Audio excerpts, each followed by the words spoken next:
অবশেষে দীর্ঘ ১৮ দিন বন্ধ থাকার পর বাংলাদেশের দ্বিতীয় বৃহত্তম শুল্ক স্থলবন্দর চাঁপাইনবাবগঞ্জের সোনা মসজিদ স্থলবন্দর দিয়ে আবারও পাথর আমদানি শুরু হয়েছে।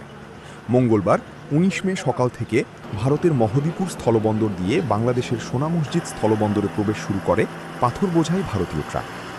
বিষয়টি নিশ্চিত করে সোনা মসজিদ স্থলবন্দর আমদানি রপ্তানিকারক গ্রুপ অ্যাসোসিয়েশনের সাধারণ সম্পাদক আরিফ উদ্দিন ইতি জানান, ভারতীয় রপ্তানিকারকরা $15 নিচে পাথর রপ্তানিতে অনাগ্রহ দেখালে এবং বাংলাদেশি আমদানিকারকরা $13 বেশি দামে আমদানিতে রাজি না হওয়ায় গত ৩০ এপ্রিল থেকে সোনা মসজিদ স্থলবন্দর দিয়ে পাথর আমদানি বন্ধ হয়ে যায়। কিন্তু চলতে থাকে দফায় দফায় আলোচনা।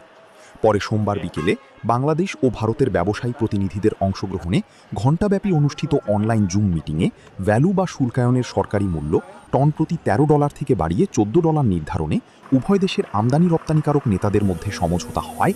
আজ মঙ্গলবার সকাল থেকে পাথর আমদানি পুনরায় চালু হয়েছে।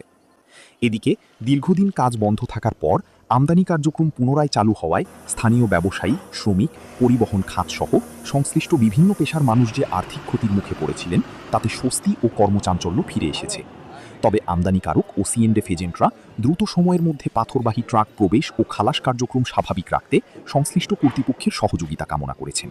চাঁপাইনবাবগঞ্জ থেকে আজিম উদ্দিন।